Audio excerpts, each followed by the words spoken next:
जय सूर्यदेव। प्यारे दर्शकों, हमारे इस वीडियो में आप सभी का हार्दिक अभिनंदन है। आज हम आपको भगवान सूर्य और उनके परम भक्त की एक ऐसी अद्भुत और ज्ञानवर्धक कथा सुनाने जा रहे हैं जो न केवल आपके मन को शांति प्रदान करेगी बल्कि आपको जीवन के कई गूढ़ रहस्यों से भी अवगत कराएगी। यह कहानी धैर्य, विश्वास और ईश्वर के प्रति अटूट समर्पण का जीवंत उदाहरण है। मित्रों, प्राचीन काल की बात है। एक अत्यंत समृद्ध और विशाल राज्य हुआ करता था। उस राज्य के राजा बड़े ही प्रतापी, न्यायप्रिय और धर्मपरायण थे। उनकी रानी भी साक्षात देवी लक्ष्मी का स्वरूप थी। राजा और रानी दोनों ही अपने राज्य की प्रजा को अपनी संतान के समान मानते थे। उनके राज्य में दूध और दही की नदियां बहती थीं। किसी भी प्रकार का कोई अभाव नहीं था। खजाने भरे हुए थे, सिपाही और सेना अत्यंत बलशाली थे और चारों ओर सुख और शांति का साम्राज्य था। परंतु कहते हैं ना कि इस लोक में किसी भी मनुष्य को पूर्ण सुख प्राप्त नहीं होता। विधाता कहीं न कहीं कोई न कोई कमी अवश्य छोड़ देता है।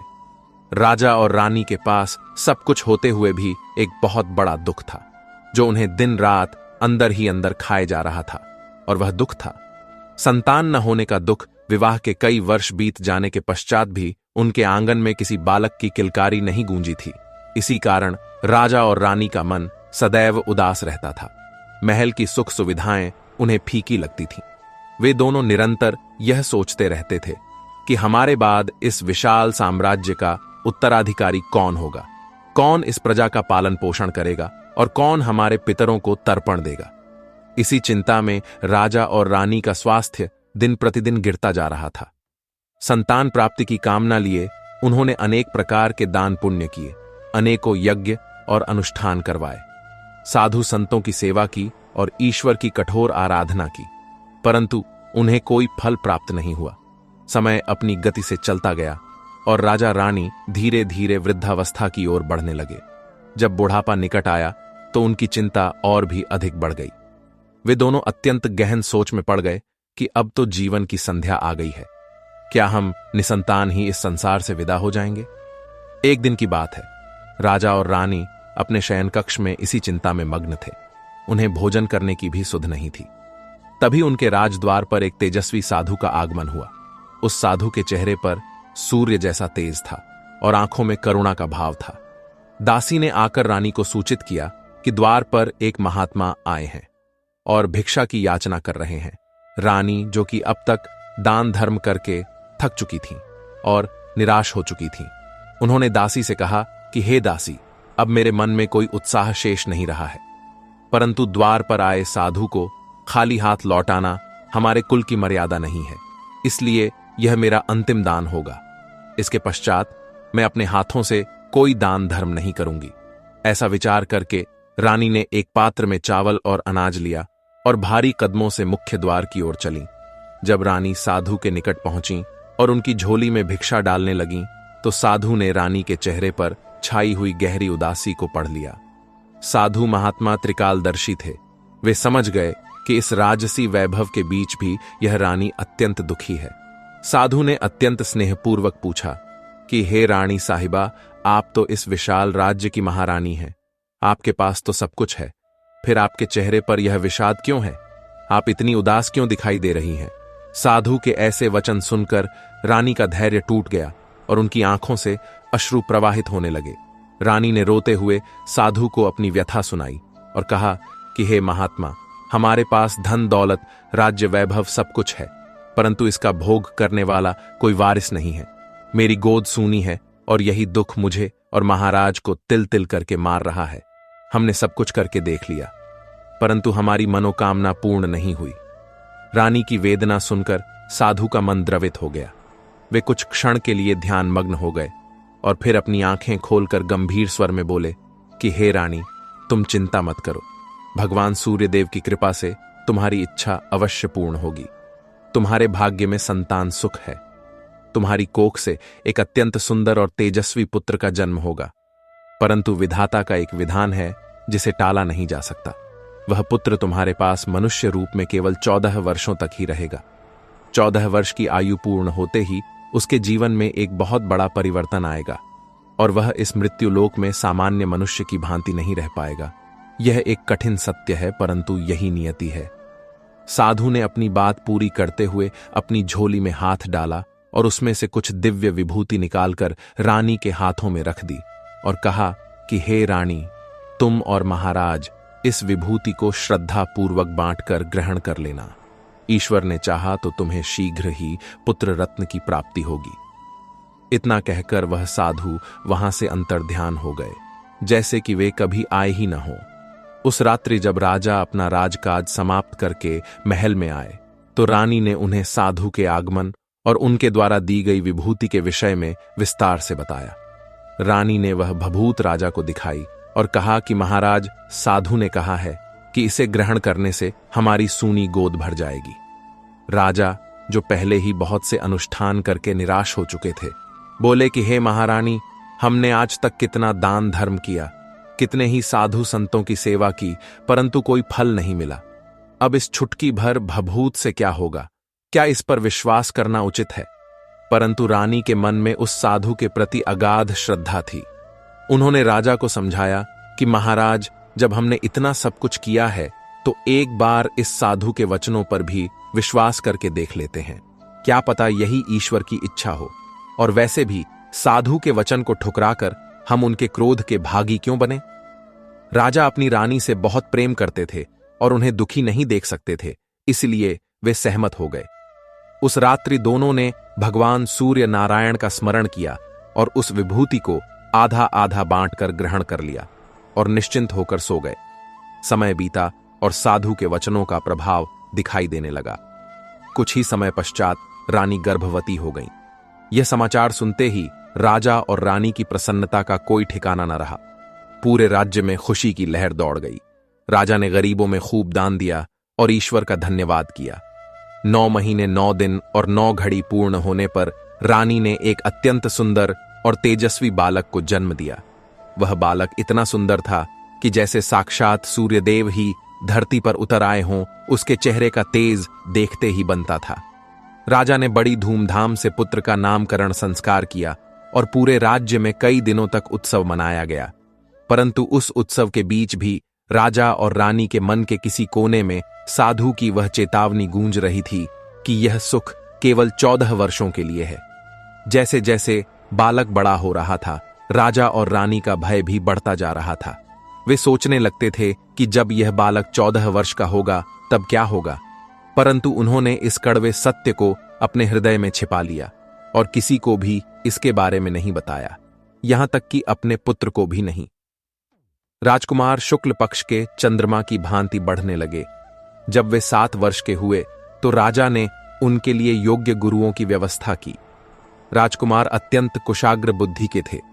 उन्होंने बहुत ही कम समय में वेद वेदांत राजकाज, युद्ध कौशल, घुड़सवारी और 12 प्रकार की विद्याओं में निपुणता प्राप्त कर ली।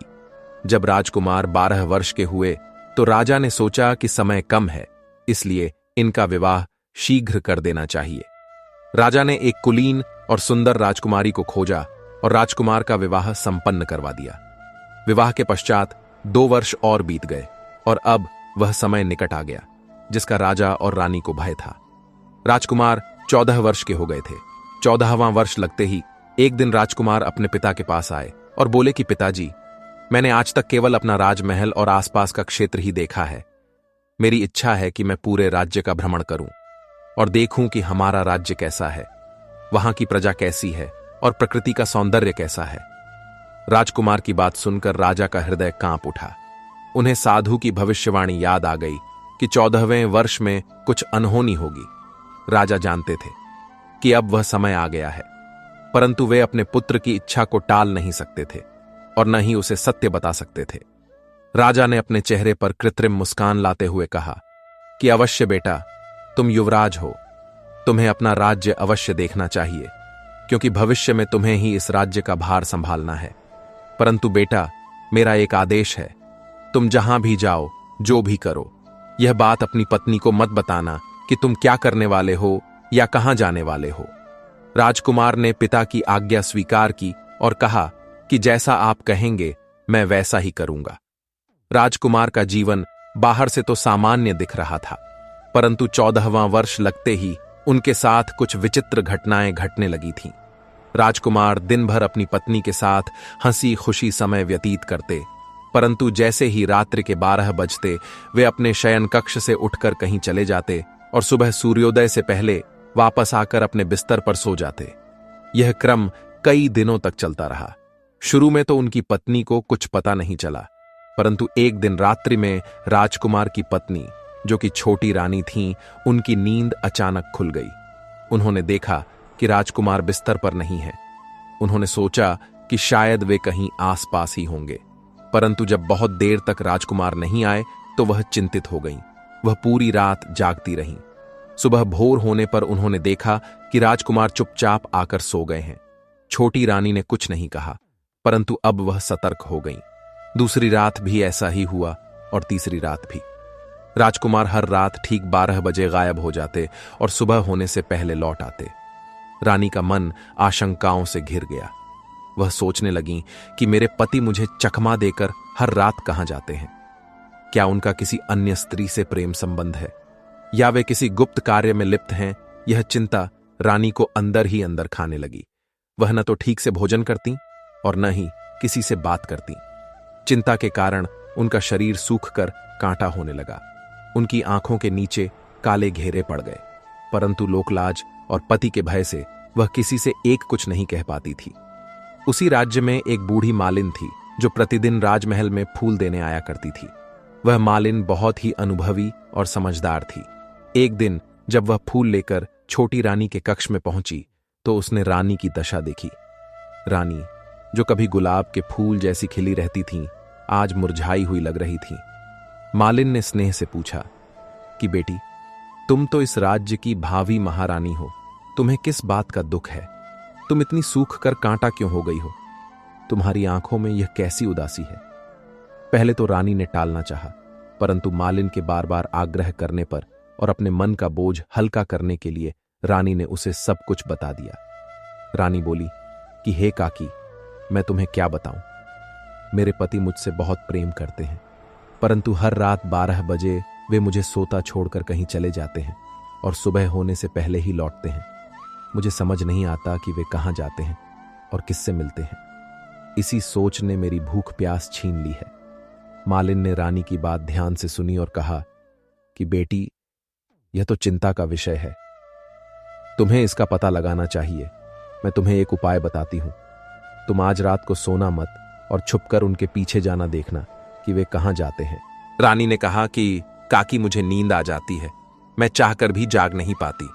मालिन ने उपाय बताया कि तुम अपनी छोटी उंगली में एक छोटा सा चीरा लगा लेना और उसमें थोड़ा सा नमक या मिर्च भर लेना। उसकी जलन से तुम्हें नींद नहीं आएगी और तुम जागती रहोगी। रानी को मालिन का उपाय उचित लगा। उस रात रानी ने वैसा ही किया। उसने अपनी उंगली में एक हल्का सा घाव किया और उसमें मिर्च का चूर्ण लगा लिया। पीड़ा के कारण रानी की नींद उड़ गई। रात के 12 बजे राजकुमार उठे और दबे पांव कक्ष से बाहर निकले। रानी भी तुरंत उठी और उनके पीछे पीछे चल दी। राजकुमार महल से बाहर निकलकर अस्तबल की ओर नहीं गए, बल्कि वे जंगल की ओर जाने वाले रास्ते पर चल पड़े। रानी उनके पीछे पीछे चलती रही। कुछ दूर जाने के बाद राजकुमार को आभास हुआ कि कोई उनका पीछा कर रहा है। वे रुक गए और पीछे मुड़कर देखा तो अपनी पत्नी को पाया। राजकुमार ने दुखी होकर कहा कि तुम यहां क्यों आई हो? मैंने तुमसे कहा था कि मेरे पीछे मत आना। रानी ने रोते हुए कहा कि स्वामी, आप मुझे बताइए कि आप हर रात कहां जाते हैं। मैं आपके बिना नहीं रह सकती। यह अनिश्चितता मुझे मार रही है। राजकुमार ने बहुत समझाया कि प्रिय, तुम वापस लौट जाओ। यदि तुमने मेरा भेद जान लिया तो हम सदा के लिए बिछड़ जाएंगे। परंतु रानी नहीं मानी। उसने हठ पकड़ ली कि आज तो मैं जानकर ही रहूंगी। राजकुमार विवश हो गए। समय बहुत कम था। 14वां वर्ष समाप्त होने वाला था और 15वां वर्ष लगने ही वाला था। राजकुमार ने एक दीर्घ निश्वास छोड़ा और अपनी जेब से कुछ अभिमंत्रित चावल के दाने निकाले। उन्होंने वे चावल रानी को दिए और कहा कि देखो, अब जो होना है वह होकर रहेगा। तुम यह चावल लो, इन्हें अपने दोनों हाथों में कसकर पकड़ लो। पहले तुम अपने दाएं हाथ के चावल मुझ पर फेंकना। इससे तुम्हें मेरा असली रूप दिखाई देगा और पता चलेगा कि मैं कौन हूं और कहां जाता हूं। उसके बाद जब तुम सब देख लो तो तुरंत अपने बाएं हाथ के चावल मुझ पर फेंकना। जिससे मैं पुनः अपने मनुष्य रूप में आ जाऊंगा। परंतु सावधान रहना, यदि तुम बाएं हाथ के चावल फेंकना भूल गई तो तुम मुझे सदा के लिए खो दोगी। रानी ने उत्सुकता और घबराहट में चावल ले लिए। उसने सोचा कि यह तो बहुत सरल है। रानी ने तुरंत अपने दाएं हाथ की मुट्ठी खोली और चावल राजकुमार के ऊपर फेंक दिए। चावल फेंकते ही एक चमत्कार हुआ। राजकुमार का मनुष्य शरीर लुप्त हो गया और उनके स्थान पर एक विशाल श्वेत रंग का घोड़ा प्रकट हुआ। वह घोड़ा अत्यंत सुंदर और शक्तिशाली था। उसकी अयाल हवा में लहरा रही थी और उसके शरीर से दिव्य प्रकाश निकल रहा था। रानी उस अद्भुत दृश्य को देखकर हक्की बक्की रह गई। वह इतनी आश्चर्यचकित हुई कि वह यह भूल गई कि उसे तुरंत बाएं हाथ के चावल भी फेंकने हैं। वह बस एकटक उस घोड़े को देखती रही जो कि उसका पति था। घोड़ा बना। राजकुमार कुछ क्षण तक वहां खड़ा रहा, जैसे कि प्रतीक्षा कर रहा हो कि रानी उसे वापस मनुष्य बना दे। परंतु रानी तो जैसे जड़ हो गई थी। तभी घोड़े ने एक जोर की हिनहिनाहट की और हवा से बातें करता हुआ तेजी से जंगल की ओर दौड़ पड़ा। जब घोड़ा आंखों से ओझल हो गया तब रानी को होश आया। उसे अपनी भयंकर भूल का एहसास हुआ कि उसने बाएं हाथ के चावल तो फेंके ही नहीं। वह चिल्लाई, स्वामी रुकिए, मुझसे गलती हो गई। परंतु तब तक बहुत देर हो चुकी थी। घोड़ा जा चुका था और राजकुमार का शाप पूर्ण रूप से फलित हो चुका था। रानी वहीं जमीन पर गिरकर विलाप करने लगी। वह अपने आप को कोसने लगी कि मेरी ही हठ के कारण मैंने अपने पति को खो दिया। सुबह हुई तो यह समाचार राजा और रानी तक पहुंचा कि राजकुमार गायब हो गए हैं और छोटी रानी जंगल में रो रही हैं। राजा और रानी तुरंत वहां पहुंचे। छोटी रानी ने रोते हुए सारी घटना बताई कि कैसे उसकी गलती से राजकुमार घोड़ा बनकर चले गए। यह सुनते ही राजा और रानी के पैरों तले जमीन खिसक गई। साधु की भविष्यवाणी सत्य हो गई थी। पुत्र वियोग में राजा और रानी टूट गए। उन्होंने बिस्तर पकड़ लिया। राज्य में शोक की लहर दौड़ गई। कई महीने बीत गए। राजा ने अपने सिपाहियों को चारों दिशाओं में भेजा कि कहीं से भी उस श्वेत घोड़े का पता लगाएं, परंतु कोई समाचार नहीं मिला। इधर छोटी रानी का रो रो कर बुरा हाल था। उसे हर पल यही पश्चाताप होता था कि उसी की मूर्खता से यह सब हुआ है।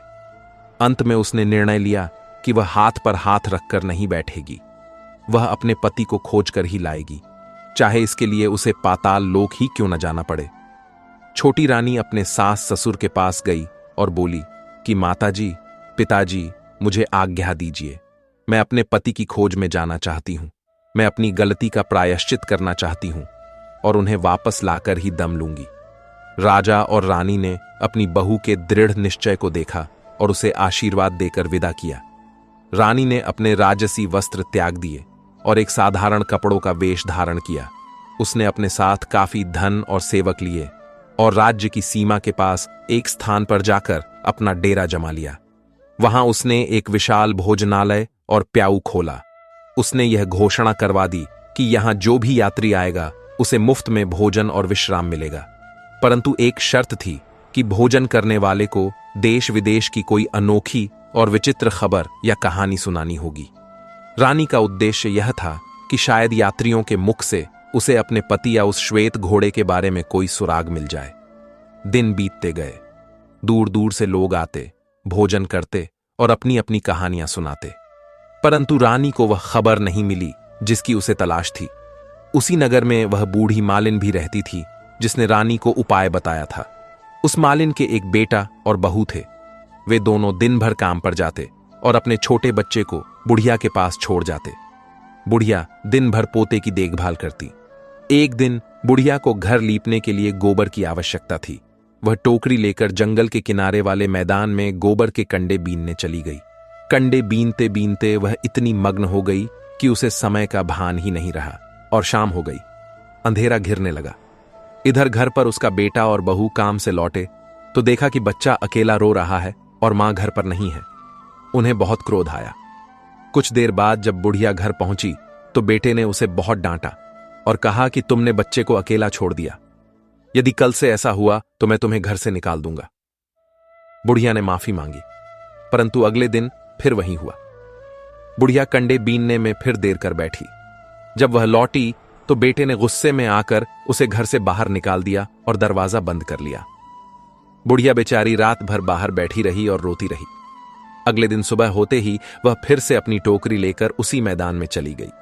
वह दुखी थी और सोच रही थी कि अब घर जाकर क्या करूंगी। तभी उसकी नजर एक अद्भुत गाय पर पड़ी। वह गाय सामान्य नहीं थी। उसके गले में एक सुनहरी घंटी बंधी थी और वह बड़े ही सुंदर ढंग से चल रही थी। बुढ़िया ने देखा कि गाय चलते चलते एक विशेष स्थान पर रुकी, जहां एक बड़ा सा पत्थर रखा था। गाय ने उस पत्थर को अपने सींग से मारा और पत्थर सरक गया। वहां नीचे जाने के लिए सीढ़ियां दिखाई देने लगीं। बुढ़िया को बहुत आश्चर्य हुआ। उसने सोचा कि यह गाय जरूर किसी जादुई स्थान पर जा रही है। मेरे पास तो अब रहने को घर भी नहीं है, क्यों ना मैं भी इसके पीछे जाकर देखूं कि यह कहां जाती है। बुढ़िया ने हिम्मत जुटाई और गाय की पूंछ पकड़ ली। गाय सीढ़ियों से नीचे उतरने लगी। यह रास्ता पाताल लोक की ओर जाता था। जैसे ही वे नीचे पहुंचे, बुढ़िया ने देखा कि वहां तो एक अलग ही दुनिया है। वहां सूर्य का प्रकाश नहीं था, फिर भी चारों ओर एक दिव्य उजाला फैला हुआ था। वहां मणियों और रत्नों का प्रकाश था। बुढ़िया ने डर के मारे गाय की पूंछ छोड़ दी और एक कोने में छिप गई। उसने देखा कि गाय एक सुंदर महल के आंगन में जाकर खड़ी हो गई। वहां अपने आप गाय के पैरों में बेड़ियां पड़ गईं और कोई अदृश्य शक्ति उसका दूध दुहने लगी। दूध दुहने के बाद गाय मुक्त हो गई। तभी वहां के एक सरोवर में हलचल हुई और उस सरोवर के पानी से वही श्वेत घोड़ा बाहर निकला जो राजकुमार था। घोड़ा एक कुंड में कूदा और जैसे ही वह बाहर निकला, वह एक सुंदर राजकुमार में परिवर्तित हो गया। यह वही राजकुमार था जिसे बुढ़िया जानती थी। राजकुमार ने दूसरे कुंड में स्नान किया, सुंदर वस्त्र धारण किए और एक रत्न जटित सिंहासन पर बैठ गया। उसके सामने अपने आप 56 भोग आ गए। राजकुमार ने भोजन किया और फिर विश्राम करने लगा। विश्राम से पूर्व उसने एक जलते हुए दीपक से बात की। उसने पूछा कि हे दीपक, बताओ मेरे माता पिता कैसे हैं? दीपक से आवाज आई कि तुम्हारे माता पिता तुम्हारे वियोग में अंधे हो चुके हैं और मृत्यु की प्रतीक्षा कर रहे हैं। राजकुमार की आंखों में आंसू आ गए।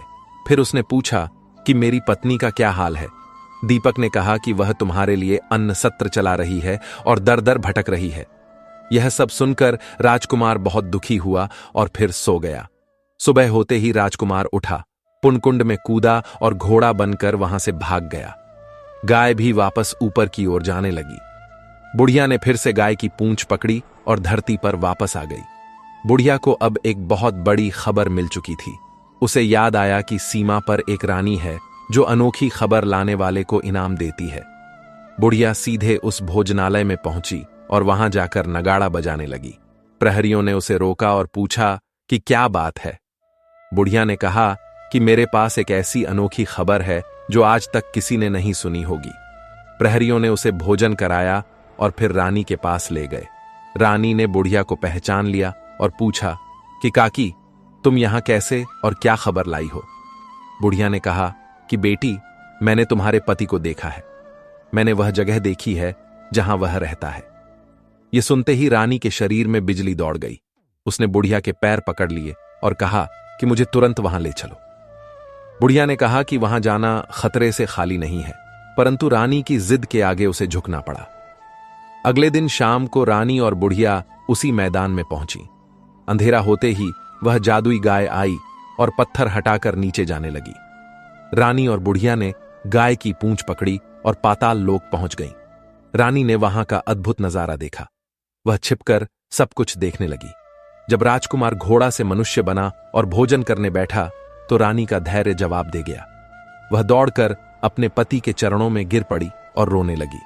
राजकुमार चौंक गया। उसने रानी को उठाया और कहा कि तुम यहां क्यों आई हो? यह स्थान मनुष्यों के लिए नहीं है। यदि तुम यहां रहोगी तो अनर्थ हो जाएगा। रानी ने कहा कि अब मैं आपको छोड़कर नहीं जाऊंगी। मैं अपनी गलती सुधारना चाहती हूं। मुझे क्षमा कर दें और अपने साथ ले चलें। राजकुमार ने देखा कि रानी का पश्चाताप सच्चा है। उसने कहा कि देखो, मुझे श्राप मुक्त करना आसान नहीं है। इसके लिए तुम्हें कठोर तपस्या करनी होगी। राजकुमार ने बताया कि यहां से ऊपर जाने के बाद 7 भयानक जंगल पार करने होंगे। 7वें जंगल में एक विशाल पीपल का पेड़ है जो कांटों और गंदगी से घिरा हुआ है। वहां हिंसक पशुओं का डेरा है। तुम्हें अकेले वहां जाना होगा। उस जगह को साफ करके गोबर से लीपना होगा। रंगोली बनानी होगी और उस पीपल के पेड़ की पूजा करनी होगी। ठीक दोपहर 12 बजे वहां सूर्यदेव का रथ उतरेगा। तुम्हें बिना डरे सूर्यदेव के घोड़े की लगाम पकड़नी होगी और उनसे वरदान मांगना होगा। यदि तुम ऐसा कर पाई तो मैं तुम्हें वापस मिल जाऊंगा। राजकुमार ने यह भी बताया कि यह कार्य बहुत जोखिम भरा है, परंतु रानी ने दृढ़ निश्चय कर लिया था। अगली सुबह जब राजकुमार घोड़ा बनकर गया तो रानी भी गाय की पूंछ पकड़कर ऊपर आ गई। रानी ने बिना समय गंवाए अपनी यात्रा शुरू की। वह घने जंगलों को पार करती हुई आगे बढ़ी। उसके पैर कांटों से छलनी हो गए, कपड़े फट गए, परंतु वह रुकी नहीं। 7वें जंगल में पहुंचकर उसने देखा कि वह स्थान वास्तव में बहुत डरावना था। शेर और चीते वहां दहाड़ रहे थे, परंतु रानी के सतीत्व और साहस के आगे वे पशु भी शांत हो गए। रानी ने वहां झाड़ू लगाया, कंकड़ पत्थर हटाए, पास ही की नदी से पानी लाकर उस जगह को धोया और गोबर से लीपकर पवित्र किया। उसने फूलों से रंगोली सजाई और धूप दीप जलाकर सूर्यदेव का ध्यान करने लगी। ठीक दोपहर के 12 बजे आकाश में तेज गर्जना हुई और साक्षात भगवान सूर्य का रथ वहां उतरा। सूर्यदेव का तेज इतना अधिक था कि आंखें खोलना मुश्किल था, परंतु रानी ने साहस करके रथ के दाहिनी ओर वाले घोड़े की लगाम कसकर पकड़ ली। सूर्यदेव ने जब एक नन्ही सी स्त्री का यह साहस देखा तो वे प्रसन्न हुए और बोले कि हे देवी, तुम कौन हो और क्या चाहती हो? मेरे घोड़े को छोड़ दो। रानी ने हाथ जोड़कर प्रणाम किया और कहा कि हे प्रभु, मैं एक अभागन पत्नी हूं। मैं अपने पति के प्राणों की भीख मांगती हूं। मेरे पति आपके श्राप के कारण पाताल लोक में घोड़ा बनकर रह रहे हैं। कृपा करके उन्हें मुक्त कीजिए और मुझे यह दाहिना घोड़ा दे दीजिए। सूर्यदेव रानी की भक्ति और निष्ठा देखकर द्रवित हो गए। वे बोले कि पुत्री, मैं तुम्हारी तपस्या से प्रसन्न हूं। मैं तुम्हें वह घोड़ा तो नहीं दे सकता क्योंकि वह मेरे रथ का अंग है, परंतु मैं तुम्हें वचन देता हूं कि तुम्हारे पति का श्राप आज से समाप्त हो जाएगा। अब उसे घोड़ा नहीं बनना पड़ेगा। तुम वापस पाताल लोक जाओ और उसे ले आओ। रानी ने सूर्यदेव को कोटि कोटि प्रणाम किया और सूर्यदेव अपने रथ के साथ आकाश में विलीन हो गए। रानी खुशी खुशी वापस लौटी और शाम को गाय की पूंछ पकड़कर पुण्य पाताल लोक गई। जब राजकुमार ने देखा कि रानी वापस आ गई है और उसके चेहरे पर विजय की मुस्कान है, तो वह समझ गया कि रानी ने असंभव को संभव कर दिखाया है। उस रात राजकुमार ने भोजन किया और दीपक से पूछा, तो दीपक ने कहा कि अब दुख के दिन बीत गए हैं। तुम्हारा राज्य तुम्हारी प्रतीक्षा कर रहा है। अगली सुबह राजकुमार घोड़ा नहीं बना, वह अपने असली रूप में ही रहा। राजकुमार, रानी और वह बुढ़िया गाय की पूंछ पकड़कर धरती पर वापस आए। पाताल से बाहर आते ही राजकुमार का तेज और भी बढ़ गया था। वे सीधे अपने राज्य की ओर चल पड़े। जब वे अपने राज्य पहुंचे तो देखा कि राज्य की हालत बहुत खराब हो चुकी है। एक दुष्ट मंत्री ने राजपाट हड़प लिया था और प्रजा पर अत्याचार कर रहा था। राजकुमार के वापस लौटने की खबर जंगल की आग की तरह फैल गई। प्रजा अपने प्रिय राजकुमार को देखकर खुशी से झूम उठी। सेना भी राजकुमार के पक्ष में आ गई। राजकुमार ने उस दुष्ट मंत्री को बंदी बना लिया और कारागार में डाल दिया। फिर वे अपने माता पिता के पास गए। राजा और रानी, जो पुत्र वियोग में लगभग मृतप्राय हो चुके थे, अपने बेटे और बहू को देखकर उनमें नए प्राणों का संचार हुआ। उनकी आंखों की रोशनी लौट आई। उन्होंने अपने बेटे और बहू को गले लगा लिया और ईश्वर का धन्यवाद किया। राजकुमार ने बुढ़िया को भी बहुत सम्मान दिया और उसे राजमाता जैसा दर्जा दिया, क्योंकि उसी की सहायता से उनका पुनर्मिलन संभव हुआ था। कुछ दिनों बाद शुभ मुहूर्त देखकर राजा ने राजकुमार का राज्याभिषेक कर दिया और उन्हें राजा घोषित कर दिया। स्वयं राजा और रानी ने वानप्रस्थ आश्रम स्वीकार किया और शेष जीवन ईश्वर की भक्ति में बिताने का निर्णय लिया। नए राजा के रूप में राजकुमार ने धर्म और न्याय के साथ राज्य किया। रानी ने भी एक आदर्श पत्नी और महारानी का धर्म निभाया और प्रजा की सेवा की। इस प्रकार भगवान सूर्य की कृपा और रानी के अटूट विश्वास ने विपत्ति के पहाड़ को भी सुख के सागर में बदल दिया। यह प्यारे दर्शकों, इस कहानी के माध्यम से हमने आपको यह समझाना चाहा है कि यदि मनुष्य के मन में सच्चा विश्वास और धैर्य हो तो वह बड़ी से बड़ी मुसीबत का सामना कर सकता है और ईश्वर भी उसी की सहायता करते हैं जो स्वयं प्रयास करता है। मित्रों, इसके पश्चात उस राज्य में जो सुख और समृद्धि का सूर्य उदय हुआ, उसका वर्णन शब्दों में कर पाना अत्यंत कठिन है। राजकुमार के राजा बनने के बाद उस राज्य का कायाकल्प ही हो गया। जिस प्रकार वर्षा ऋतु के आगमन से सूखी धरती हरी भरी हो जाती है, ठीक उसी प्रकार नवनिर्वाचित राजा के शासन में प्रजा के मुरझाए हुए चेहरे खिल उठे। राजा ने सिंहासन संभालते ही सबसे पहले अपने राज्य की न्याय व्यवस्था को सुदृढ़ किया। उन्होंने यह सुनिश्चित किया कि उनके राज्य में किसी भी निर्बल या असहाय व्यक्ति पर कोई अत्याचार न हो। राजा स्वयं वेश बदलकर राज्य का भ्रमण करते और प्रजा के दुख दर्द को अपनी आंखों से देखते और उनका निवारण करते। उनकी धर्मपत्नी यानी महारानी भी अपने पति के प्रत्येक कार्य में उनकी परछाई बनकर साथ देती थीं। महारानी ने अपने जीवन के उन कठिन दिनों को कभी विस्मृत नहीं किया, जब वे एक साधारण स्त्री की भांति वनों में भटकी थीं और पाताल लोक तक गई थीं। उन कष्टों ने उन्हें अत्यंत संवेदनशील और दयालु बना दिया था। उन्होंने राज्य में अनेक ऐसे आश्रम बनवाए जहां विधवाओं, अनाथों और वृद्धों की सेवा की जाती थी।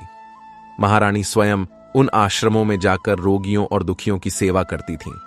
उनके इस सेवा भाव को देखकर प्रजा उन्हें साक्षात अन्नपूर्णा देवी का स्वरूप मानती थी। उधर वह बूढ़ी मालिन जिसने महारानी को राह दिखाई थी, अब राजमहल की सबसे सम्मानित सदस्य थीं। राजा और रानी उसे अपनी सगी दादी से भी बढ़कर मानते थे। बुढ़िया का जीवन, जो पहले गरीबी और तिरस्कार में बीत रहा था, अब राजसी ठाठ बांठ में व्यतीत होने लगा। उसे किसी भी कार्य के लिए हाथ पैर हिलाने की आवश्यकता नहीं थी। दास और दासियां हर समय उसकी सेवा में तत्पर रहते थे, परंतु बुढ़िया का मन तो अभी भी भक्ति और सरलता में रगा हुआ था। वह प्रतिदिन सुबह उठकर सबसे पहले सूर्य भगवान को अर्घ्य देती और राजा रानी के कल्याण की प्रार्थना करती। अक्सर शाम के समय जब राजा और रानी राजकार्य से मुक्त होते, तो वे उस बुढ़िया के पास बैठते और उससे पुराने दिनों की बातें करते। बुढ़िया उन्हें ज्ञान की बातें बताती और जीवन के अनुभवों से अवगत कराती। एक दिन जब बुढ़िया की आयु पूर्ण हुई, तो एक अत्यंत आश्चर्यजनक घटना घटी। उसकी मृत्यु के समय उसके कक्ष में कोई भय या कष्ट का वातावरण नहीं था, बल्कि एक दिव्य सुगंध चारों ओर फैल गई।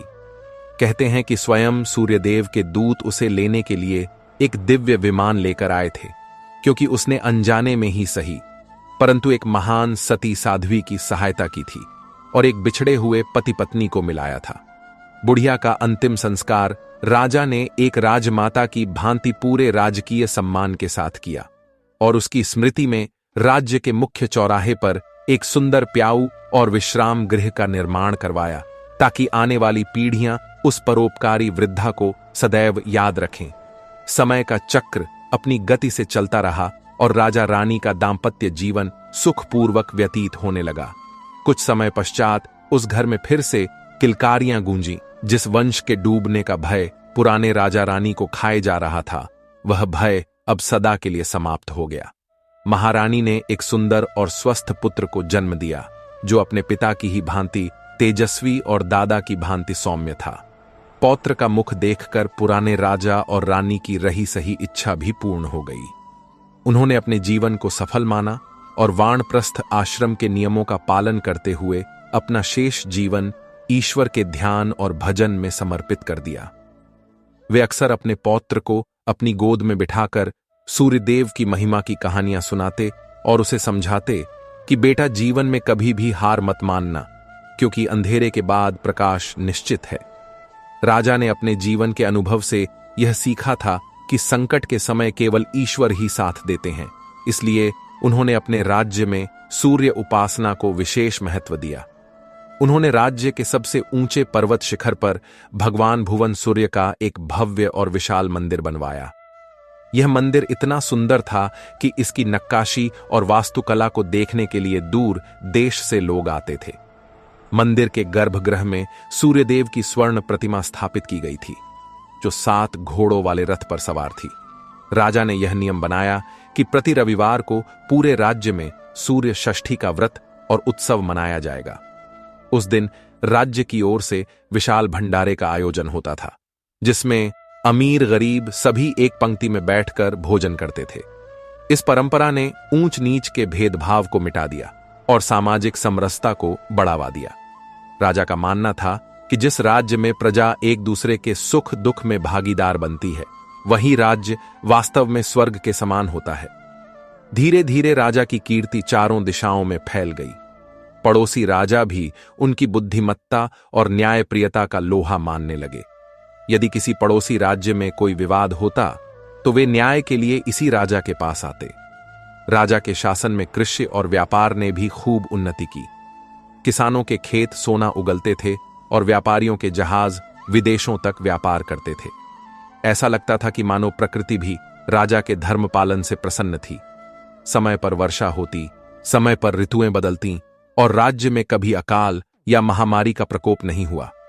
यह सब उस राजा के तप और रानी के सतीत्व का ही प्रभाव था जो उन्होंने अपने यौवन काल में अर्जित किया था। जीवन के अंतिम पड़ाव में जब राजा और रानी वृद्ध हो गए तो उन्होंने भी अपने माता पिता के पदचिह्नों पर चलने का निर्णय लिया। उन्होंने अपने योग्य पुत्र को राजगद्दी सौंपी और उसे राजधर्म का उपदेश दिया।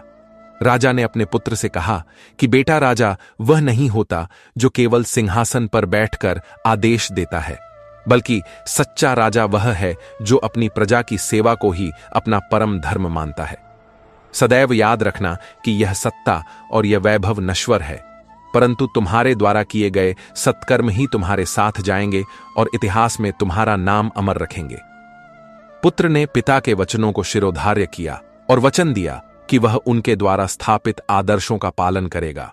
इसके पश्चात राजा और रानी ने राजसी वस्त्र त्याग दिए और साधारण वल्कल वस्त्र धारण करके वन की ओर प्रस्थान किया।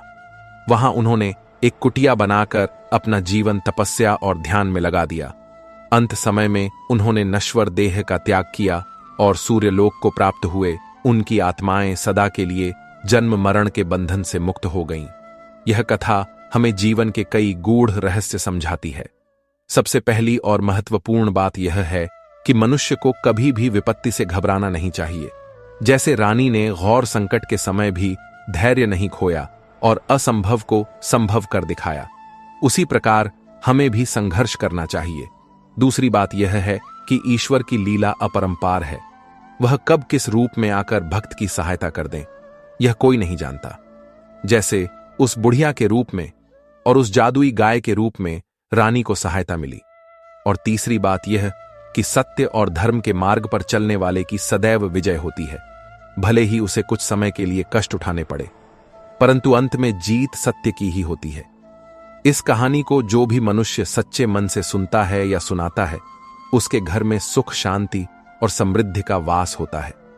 भगवान सूर्यदेव उसके सभी कष्टों का निवारण करते हैं और उसे आरोग्य प्रदान करते हैं।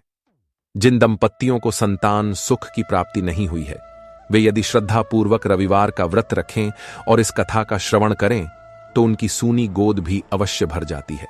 हे श्रोताओं, जिस प्रकार भगवान सूर्य ने राजा और रानी के जीवन के अंधकार को मिटाकर प्रकाश फैलाया, उसी प्रकार वे आप सभी के जीवन को भी प्रकाशवान करें।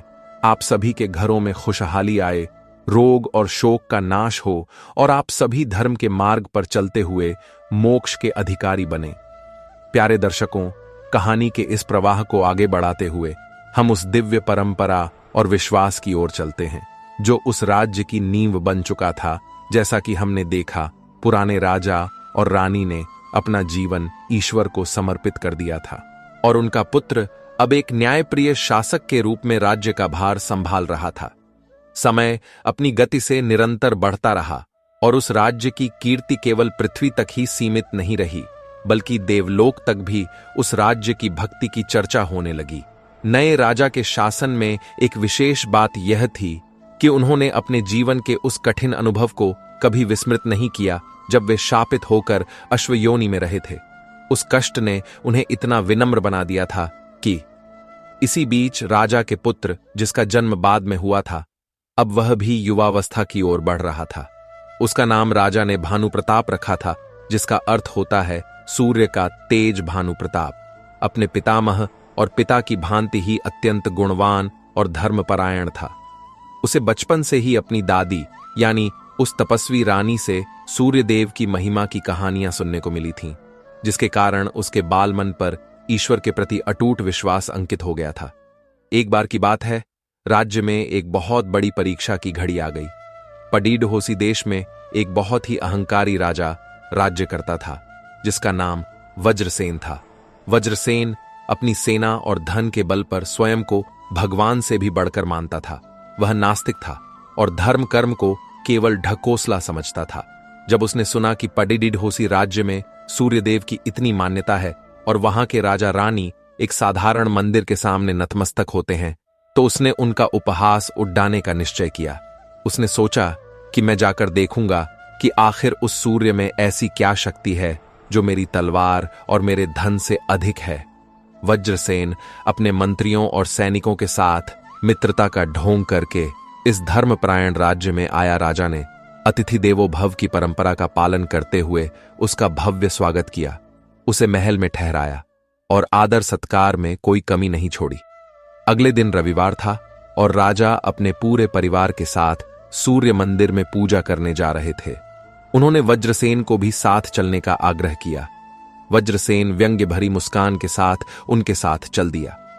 मंदिर पहुंचकर जब राजा और प्रजा ने पूरी श्रद्धा के साथ सूर्यदेव की आरती की और दंडवत प्रणाम किया, तो वज्रसेन जोर जोर से हंसने लगा।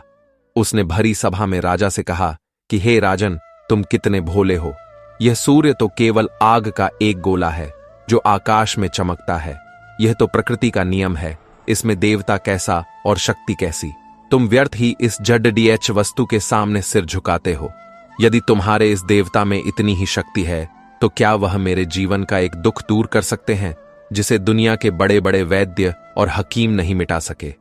राजा ने बड़े ही धैर्य और शांति से वज्रसेन की बातें सुनी और विनम्रता से पूछा कि हे राजन, आपको क्या दुख है।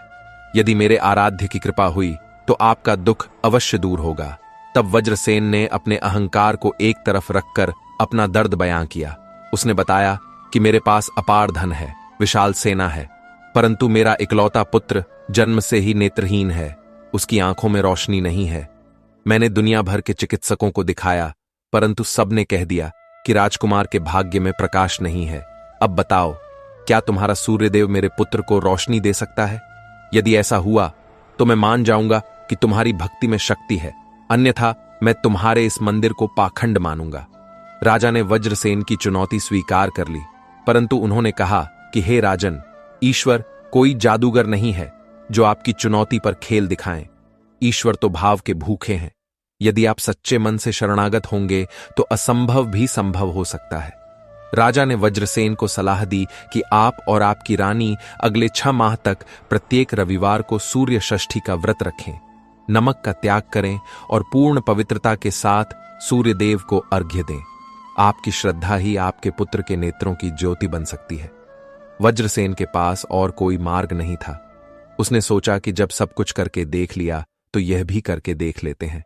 वह अपने राज्य लौटा और उसने अपनी रानी के साथ मिलकर राजा के बताए अनुसार व्रत और अनुष्ठान आरंभ किया।